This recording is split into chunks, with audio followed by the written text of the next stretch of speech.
Market માસ્ટર્સમાં આપનું સ્વાગત છે. હું છું પ્રીતિ દલાલ અને મારી સાથે જોડાઈ રહ્યા છે પેડિગ્રી એડવાઇઝરી પ્રાઇવેટ લિમિટેડના ફાઉન્ડર દિલીપ ભટ્ટ. દિલીપભાઈ, ઘણું સ્વાગત છે આપનું CNBC બજારમાં.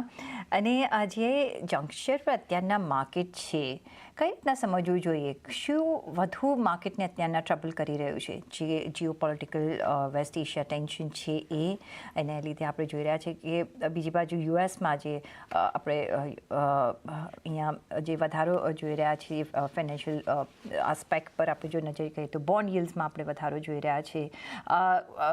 એ પણ એક માર્કેટને એક થોડુંક આપણે જોયું પાછલા દિવસોમાં કે નરમાશમાં લઈ ગયું હતું. બીજી બાજુ જો જોઈએ તો ડોમેસ્ટિકલી આપણે જો જોઈએ તો કેશનો જે ઇસ્યુ છે એ એક માર્કેટને થોડુંક અહીંયા નરમ ગરમ રાખી રહ્યું છે.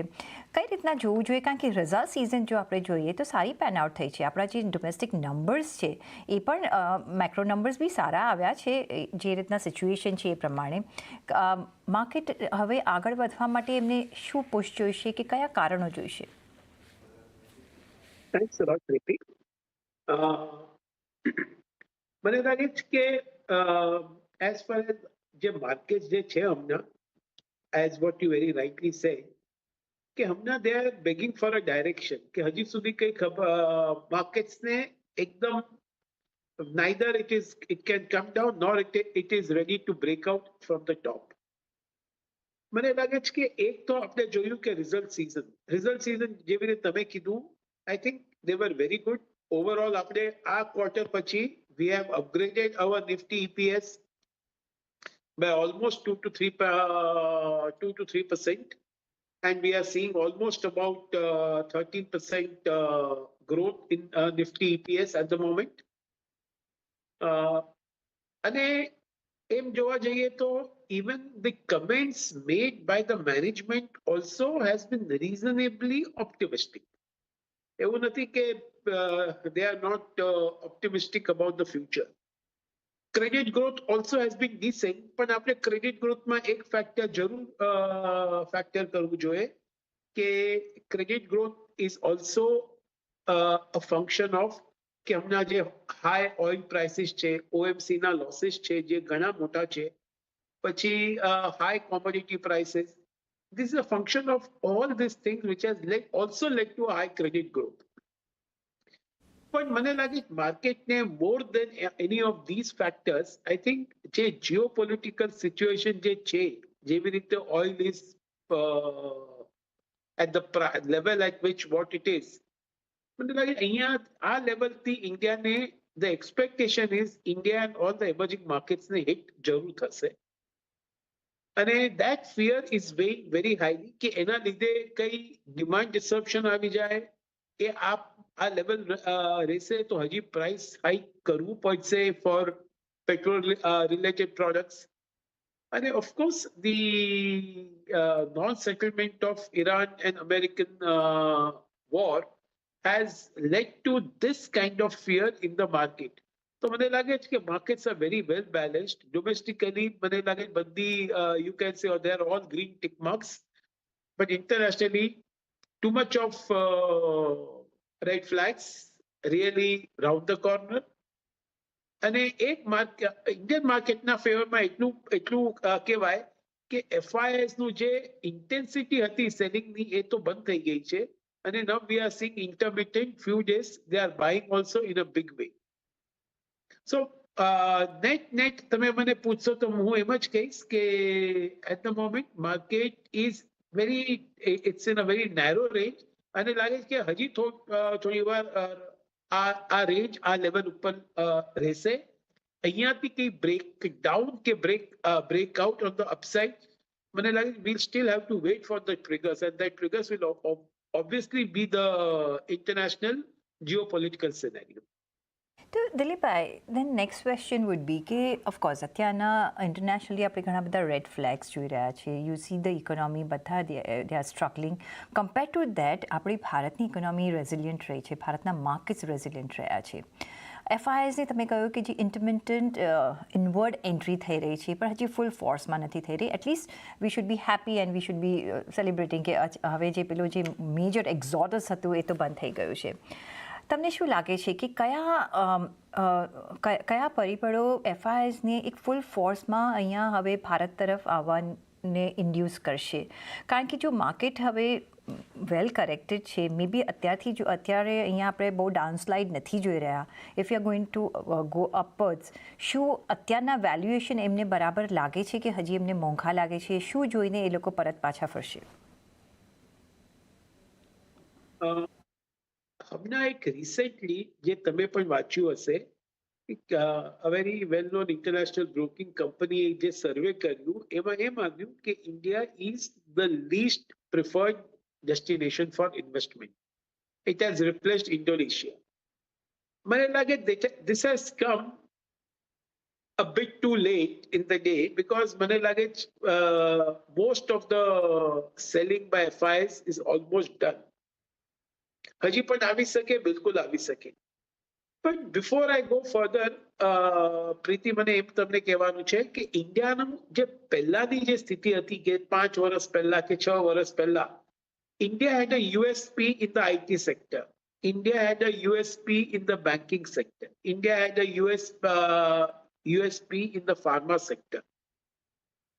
And of course, domestic related તો હતું કે તમે ડિફેન્સ કહો કે ઇન્ફ્રા કહો, પણ અહીંયાથી બેન્કિંગ અને આઈટીમાંથી જે શીન હતી આ સેક્ટરની, જેના લીધે FIs were investing in India. So that sheen has completely gone. ખાસ કરીને તમે આઈટીમાં જોશો તો આઈટીમાં any foreigner who wanted to come to India, એને શું કરવાનું હતું? એને ઇન્ફોસિસ લેવાનું, TCS લેવાનું કે HCL નહીં તો વિપ્રો લઈને they build up their portfolio. Similarly in banking, they would buy HDFC Bank, they would buy ICICI Bank, maybe Axis Bank, couple of private banks they would buy. પણ તમે જોશો કે આ બધા both the sectors, જે એક attraction હતું, જે પ્રીમિયમ હતું આ બધા કંપનીઝના, એ બધા ઇવેપોરેટ થઈ ગયા. આઈટીમાં તો મે બી ઓલ્સો બીકોઝ ઓફ AI, જેના લીધે FIs have a better alternative in terms of technology, જે India is lacking at the moment. So તમારું ક્વેશ્ચન કે what can bring FIs back into India? મને લાગે now the FI flow will not be on a wholesale basis કે તમે આજે એક frontline companies નું portfolio બનાવી લો. Now it will go stock specific. તો હમણાં પણ તમે જોશો કે છેલ્લા 2 વર્ષમાં જે FIs નું churning થયું છે, તમે જોશો selling and buying both have been huge. Net they have been sellers. But આજે buying પણ કરેલું છે એ લોકોએ, they have shifted a lot into mid-cap companies. Mid-cap companies, defense companies. So they have gone away from the indices and they are looking into a little different territories which are very stock specific. So અમારું એમ માનવાનું છે કે FIs લોકો આવશે, but they will be selective, but they will not necessarily buy the index and they will hold on to that, because indexમાં ઘણા બધા સ્ટોક્સના જે આપણે વાત કરી એ બધાનો growth has become very, very nominal and they have not given any returns in the last couple of years. So I would say that yes, they will come back. અને ક્યારે પણ તમે જોશો તો it's always a relative valuation. As the attraction for AI keeps on coming down abroad, મને લાગે India will gain more and more traction. That is how I see the FIs approach so far and in times to come. Okay, તો મે બી એક approach change થઈ શકે છે, એક આપણે replacement જોઈ શકીએ છીએ. પછી FIs પોઈન્ટ ઓફ વ્યૂ હોય કે જ્યારે આપણે આપણા ડોમેસ્ટિક માર્કેટમાં ઇન્વેસ્ટ કરતા હોઈએ, કઈ રીતના સ્ટ્રેટેજી અપનાવીશું આગળ જતાં એ પણ આપણે વાતચીત કરીશું. પણ લઈ લેવાનો છે મારે અહીંયા બ્રેક, તો બ્રેક લઈને પાછા ફરીશું. જોડાયેલા રહેજો મારી સાથે.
માસ્ટર્સમાં આપનું ફરી એક વખત સ્વાગત છે. આપણે વાતચીત કરી રહ્યા છીએ પેડિગ્રી એડવાઇઝરી પ્રાઇવેટ લિમિટેડના ફાઉન્ડર દિલીપ ભટ્ટ. દિલીપજી, જો આપણે આપણા માર્કેટનું એક સ્ટ્રક્ચર જોવું હોય તો એક ડાયવર્સિફાઈડ સ્ટ્રક્ચર આપણું માર્કેટનું છે. વેરાયટી ઓફ તમને એરિયાઝ અહીંયા નિવેશ કરવા માટે મળે છે. અને જ્યારે આપણે વાત કરીએ, ઘણી બધી આપણે અહીંયા એસ્ટાબ્લિશ કંપની છે, મિડ સાઇઝ કંપની છે, સ્મોલ સાઇઝ કંપની છે, એટલે વેરાયટી ઘણી છે. પણ અત્યારના જે પૂરું અટેન્શન જે લઈ રહ્યું છે એ છે ન્યૂ એજ કંપનીઝ, અને એના જે નંબર્સ પણ હમણાં આવી રહ્યા છે ક્વાઇટ પ્રોમિસિંગ આવી રહ્યા છે, જે ગ્રોથ બતાવી રહ્યા છે, અને they will go in to the future also. કારણ કે એ નેચર, જે રીતના આપણું nature of business, nature of preference થઈ રહ્યો છે એ તરફ જઈ રહ્યો છે. પછી ઈ કોમર્સ પ્લેટફોર્મ હોય કે QSRs હોય કે ટેકનોલોજી ડ્રિવન્સ હોય, કારણ કે એઆઈની આપણે જ્યારે વાત કરી રહ્યા છીએ, કઈ રીતના તમે જોઈ રહ્યા છો? તમને લાગે છે કે આ જે ન્યૂ એજ કંપનીઝ છે આ એટલા સક્ષમ છે કે તમારા ઓલ્ડ ટ્રેડિશનલ વેલ્યુઝને અહીંયા ઓવર શેડો કરી શકે છે, કે એઝ અ બુકે આપણે બનાવવો હોય તો તમે કઈ રીતના પ્રેફરન્સ હવે આપશો?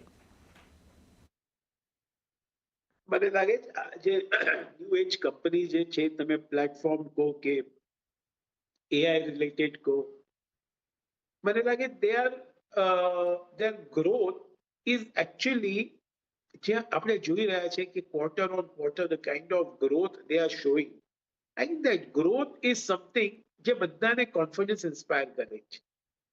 અને સાથે સાથ આપણે એમ પણ જોવાનું કે આ બધા કંપનીઝમાં દો they are burning cash at the moment, but the trajectory એવી છે કે કદાચ 2-3 ક્વાર્ટર્સમાં they'll come to profitability.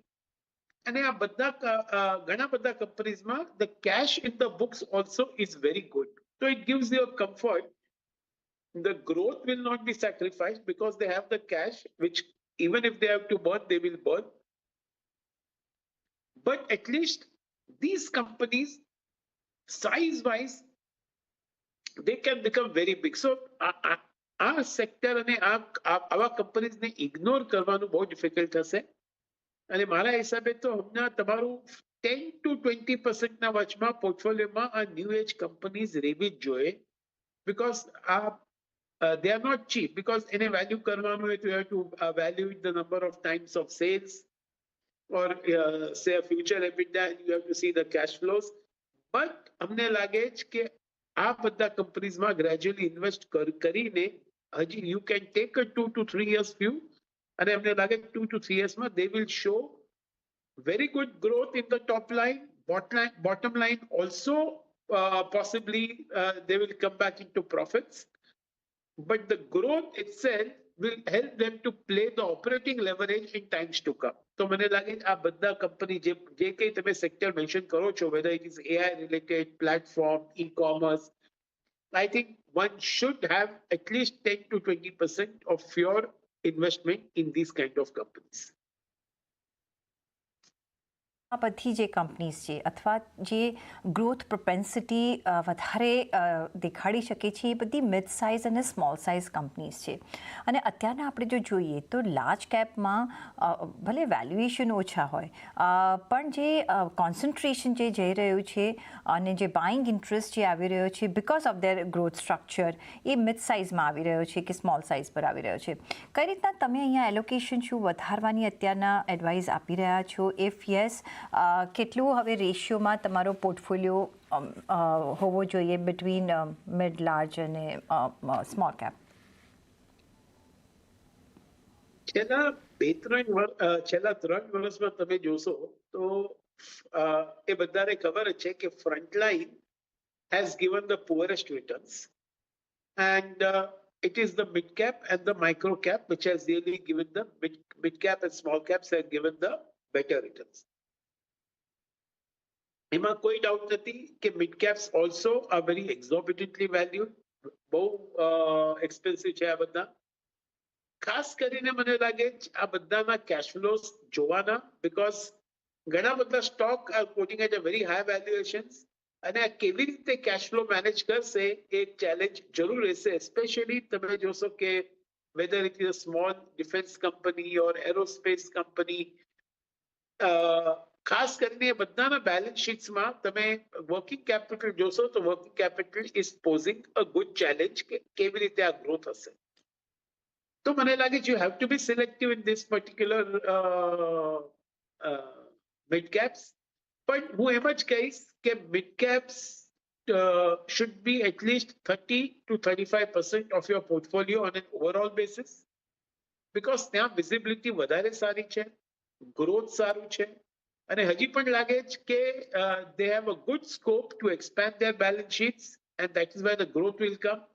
And at the same time, as they grow, they will become more liquid and a big market cap, which is what will ultimately serve the purpose of the investors. બીજી બાજુ આપણે જો નજર કરીએ કે you earlier on જે mention કર્યું તમે કે banking as a sector for the FIIs is losing the charm, but they should not lose the charm because they are the backbone of any economy. કઈ રીતના તમે અહીંયા જોઈ રહ્યા છો? મે બી તમને પ્રાઇવેટ બેન્ક્સમાં એમ લાગી રહ્યું છે કે થોડુંક અહીંયા એક સેટબેક મળ્યું છે, પણ PSUs are still going strong and even strong NBFCs અત્યારના જઈ રહ્યા છે. અહીંયા એક આપણે જોઈ રહ્યા છે કે લોટ ઓફ ઇન્વેસ્ટમેન્ટ ઇન્ટરેસ્ટ છે અહીંયા. કઈ રીતના તમે અહીંયા જોઈ રહ્યા છો revival of the full sector, અને એમાં જો આપણે નજર રાખવી હોય તો તમે ક્યાં પહેલા નિવેશ કરશો? So banking and finance as a space, as we all know, કે એનું એક weightage index માં બહુ heavy છે. So this was a sector which was doing so well and had some and still has some of the best names. They were growing almost 15-20% every year in terms of the NII growth, in terms of PAT, for maybe so many years, maybe 5-10 years. જે હમણાં એકદમ જે આ જે બધા growth બહુ sober down થઈ ગયા છે. So the question is, they were some of these private banks already were very well owned, અને એના માટે જ they were bearing the brunt, અને જે સેલિંગ થતું હતું એ આમાં basically some of this category banking IT માં થતું, because they were very liquid sectors. So if આપણે revisit કરવાનું હોય તો મને લાગે it will be a mixture of, say, something like an SBI, BOI, PNB in the PSU space. So NBFC માં તો of course Bajaj Finance continues to do very well, but Shriram Finance છે. One should also look at Geo Finance, the way they are growing and the way they are shaping up. So some of this can come in finance, and of course in the private sector bank, ઘણા બધા private નાના private sector banks માં they have got some new foreign collaborations who have taken the stake in the company, whether it is RBL, now even IDBI Bank ની વાત આવે છે. તો મને લાગે છે કે some of the, apart from the regular private sector banks of HDFC, ICICI and Axis, મને લાગે slightly in the private sector, some of these banks where they have got a foreign tie-up, foreign equity stake આવી ગઈ છે. So they will be much more comfortable in terms of capital adequacy ratio and in terms of the risk capital to grow their business. જી sir, તો yes અહીંયા ઘણા બધા એવેન્યુઝ છે, old new upcoming, અહીંયા આપણે ધ્યાન રાખીશું. આપણે વધારે પણ ચર્ચા કરી શક્યા હોય તો દિલીપભાઈ, કારણ કે સો મેની ક્વેશ્ચન્સ, બટ અત્યારના ટાઈમનો અભાવ છે. મે બી ફોર ધ નેક્સ્ટ ટાઈમ આપણે રાખીશું. પણ તમારો ઘણો આભાર અમારી સાથે આજે જોડાવા બદલ અને આપણા વેલ્યુબલ વ્યૂ પોઈન્ટ્સ અમારી સાથે શેર કરવા બદલ. Thank you so much, Preeti. Always a pleasure. Thank you sir. અને સાથે જ મને પણ આપશો રજા. પછી જોડાયેલા રહેજો CNBC બજાર સાથે. ફર્ધર અપડેટ્સ ચાલુ જ રહેશે.